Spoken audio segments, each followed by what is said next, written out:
अच्छा सर, इसके बाजार के लिए अब क्या मायने हैं?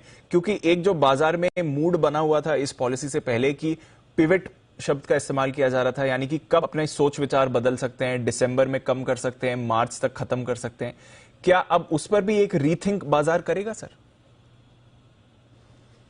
बिल्कुल करेगा, और ये होता हुआ दिख भी रहा है दीप। और कल गिरने की एक बड़ी वजह यह भी थी कि जहां ब्याज दरें बढ़ाना रोकेंगे और जहां से कम करना शुरू करेंगे उसमें बड़ा वक्त है। और अभी भी आप देखिए अमेरिका में कल ब्याज दरें बढ़ने के बाद भी जो इन्फ्लेशन है और जो इंटरेस्ट रेट्स है उसमें फर्क अभी भी लगभग 4.2% का फर्क है। यही फर्क इंडिया में आप देखेंगे तो सिर्फ 1.5% का बचा है। हमारे यहाँ इन्फ्लेशन 7.5% के आसपास है, हमारी ब्याज दरें 6% के आसपास पहुंच चुकी है। तो हम अभी भी काफी बेहतर हैं फेड के मुकाबले में। यूके के हाल तो बहुत ही खराब है, अभी भी उनके महंगाई में और ब्याज दरों में लगभग 8% का फर्क है। यूरोपियन यूनियन में जाएंगे तो महंगाई 11.25% है, ब्याज दरें सिर्फ 1.5% है। पता नहीं ये भगवान जाने क्या कर रहे हैं, 9.25% का फर्क है। सो रियल इंटरेस्ट रेट्स जो जिन्हें कहते हैं, रियल इंटरेस्ट रेट का मतलब यह कि जितनी आपकी महंगाई चल रही है और जितनी आपके सेंट्रल बैंक ने ब्याज दरें डिसाइड की गई है उसका डिफरेंस कितना है। वो डिफरेंस जितना कम हो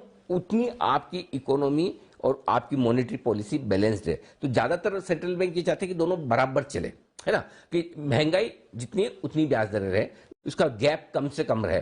कभी कभार क्या होता है, आपको ग्रोथ बढ़ानी है तो फिर आप, है ना, ब्याज दरें जोर से कम कर देंगे, थोड़ा गैप वैप होगा तो भी चलेगा। कभी कभी क्या होता है, आपको महंगाई कम करना ज्यादा जरूरी है और उस समय ग्रोथ कम भी हो जाए तो आप ब्याज दरें तेजी से बढ़ा लेते हैं। सो आई थिंक अभी भी अमेरिका में जगह है। मेरे ख्याल से जो 4% पर अभी ब्याज दरें आई है, पहले अंदाजा यह था कि 4.25-4.5% के आसपास आकर वो टर्मिनल रेट हो जाएगी। आई थिंक वो एक्सपेक्टेशन अब 5 से 5.25% की तरफ जाती हुई दिख रही है और ये बड़ी चिंता की बात है, यानी कि कुछ और बढ़ोतरी हो सकती है। और फेड का कहना साफ है, ज्यादा भी बढ़ा सकते हैं, ज्यादा देर तक के लिए भी बढ़ा सकते हैं, महंगाई कंट्रोल में आनी चाहिए। अब इसके साथ दीप एक और इंटरेस्टिंग चीज जो है वो है मार्केट का रिएक्शन। पहले ब्याज दरों पर फैसला आने के बाद अमेरिकी बाजार बढ़े और जब ये डिटेल्स आई तो उसके बाद अमेरिकी बाजार घटे। ऊपरी स्तरों से लगभग 900 पॉइंट डाउ लुढ़का है, ठीक है। डाउ 1.5% ही नीचे बंद हुआ है, नेस्डेक 3% नीचे बंद हुआ है। अब आप बताइए, जिस तरह की कमेंट्री फेड चेयरमैन ने की, क्या उस हिसाब से डाउ का 550 पॉइंट घटना ठीक है? मेरा जवाब है ना। अगर और कोई समय होता और अगर अमेरिकी बाजार कमजोर होते, दीप, आराम से कल की फेड चेयरमैन की कमेंट्री पर अगर डाउ 1000-1500 पॉइंट भी लुढ़क जाता तो कोई बड़ी बात नहीं। दो बड़े कारण थे कल बड़ी गिरावट के। एक, इस बड़ी इवेंट में जाने के पहले अमेरिकी बाजार 6 दिनों 7 दिनों से लगातार मजबूत है, राइट। दूसरा, जितना फेड ने भला बुरा कहा कल, उतना पिछली दो पॉलिसी में नहीं कहा। पिछली दो पॉलिसी में वो थोड़े अकोमोडेटिव दिख रहे थे, इस बार तो उन्होंने मन की भड़ास पूरी निकाल दी, जितना खराब बोल सकते थे बोला।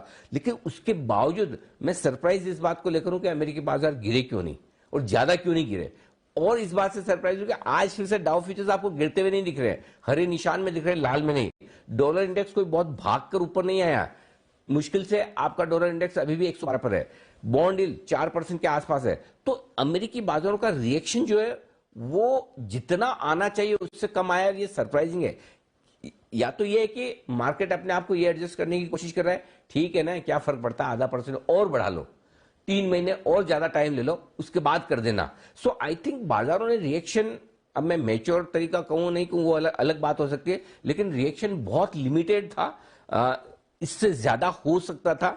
आराम से अगर 1000-1500 पॉइंट डाउन लुढ़क जाता तो इस कमेंट्री के बाद और स्पेशली इस रनअप के बाद किसी को आश्चर्य नहीं होता कि इतना बढ़िया रनअप देखने के बाद अगर इतना खराब बोल रहे हैं तो 1000 पॉइंट तो बनता है। सो ऊपर से देखेंगे 900 पॉइंट है, लेकिन otherwise in real terms America में कमजोरी जितनी हुई वो काफी कम है, रीजनेबल है। और ये अमेरिकी बाजारों की ताकत को दिखा रहा है। न डाउ फ्यूचर्स ऐसे लुढ़के पड़े हैं, फ्लैट है। सो आई थिंक दीप, मुझे लगता है कि रिएक्शन जो हुआ है अमेरिकी बाजारों का वो बहुत सेंसिबली और कम हुआ है और वो कहीं न कहीं अभी तक तो स्ट्रेंथ दिखाता है, ये मैं कह सकता हूं।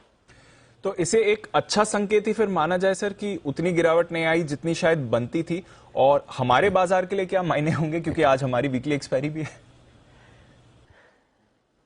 अगर आप तेजी में तो उसे अच्छा संकेत ही मानना चाहिए। हमारे यहाँ जहाँ तक एक्सपायरी का सवाल है, जाहिर सी बात आप 18,000 के लेवल के नीचे ट्रेड करना शुरू करेंगे तो थोड़ी आपकी समस्याएं बढ़ेंगी। आई एम श्योर कि थोड़ा बहुत कल हम हल्के हुए हैं, लेकिन उतने हल्के नहीं हुए हैं जितने कि अभी।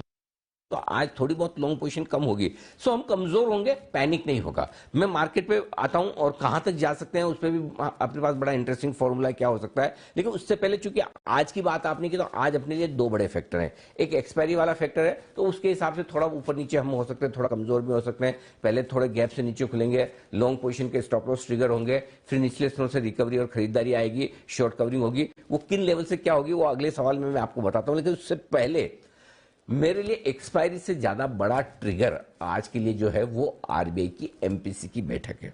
एक एडिशनल स्पेशल मीटिंग आज हो रही है मॉनेटरी पॉलिसी कमेटी की। अब इस कमेटी की बैठक में क्या होगा, ना मुझे पता है ना आपको पता है। क्या इस बात पर चर्चा होगी कि महंगाई जो बढ़ी हुई इसको काबू में कैसे लाया जाए? जी हाँ, होगी। चर्चा के साथ क्या एमपीसी आज कोई एक्शन लेगा? अगर एमपीसी फेड की 0.5% की दरों को देख ले, वो तो एमपीसी क्या सबको पता था कि बढ़ने वाली है, लेकिन उसके बाद अगर आज कोई ऐसा एक्शन हो जाता है ब्याज दरें बढ़ाने का, तो हमारे बाजार की बैंड बजने वाली है। सो मुझे फेड से डर नहीं है। फेड ने क्या किया, आज की इवेंट बहुत इंपॉर्टेंट है आरबीआई की तरफ से। अगर आरबीआई अगली पॉलिसी के पहले ही आज एमपीसी की बैठक में यह फैसला लेता है कि हमें 0.5%, 0.1%, 0.5%, जो उनकी मर्जी हो, अगर बढ़ानी है ब्याज दरें, पौन तो खैर कई बढ़ाएंगे, अगर आज ब्याज दरें बढ़ाते हैं तो उसके लिए बाजार तैयार नहीं है। सो आज का दिन हमें शांति से निकालना जरूरी है। ठीक है, फिर निकल गया, एमपीसी निकल गई, कल हम शेयर हो जाएंगे। कल हमें पता है कि हमें क्या करना है। सो मैं एक्सपायरी तो ठीक है, महीने में 4 आती है, कोई खास फर्क नहीं पड़ता। लेकिन एमपीसी की अगर स्पेशल बैठक हो और उस स्पेशल बैठक में खाली चर्चा करके एक मामला डिस्कस करके जैसे कि भाई हाँ मामला ठीक नहीं है, इन्फ्लेशन जो है अभी कम आने में टाइम लगेगा, लेकिन हमारे यहाँ गैप खाली 1.5% का बचा है, हम ठीक है, अब इससे ज्यादा करेंगे टाइट तो हमारी ग्रोथ पे असर आएगा, हम दुनिया में फास्टेस्ट ग्रोइंग इकोनॉमी है, हमें ज्यादा छेड़छाड़ करने की जरूरत नहीं है, हम बैलेंस्ड है, इतना कह के छोड़ दे, वेल एंड गुड। लेकिन अगर आज एमपीसी में ब्याज दरें बढ़ाने पर कोई फैसला हो जाता है, होगा नहीं होगा मुझे नहीं पता, तो वो हमारे लिए झटका है। तो मुझे आज का दिन कल के बाद और निकालना है। इसलिए आपको याद होगा हम लगातार कह रहे थे कि भाई ये हफ्ता ये 2 बड़ी इवेंट निकल जाए, उसके बाद डिसाइड करेंगे।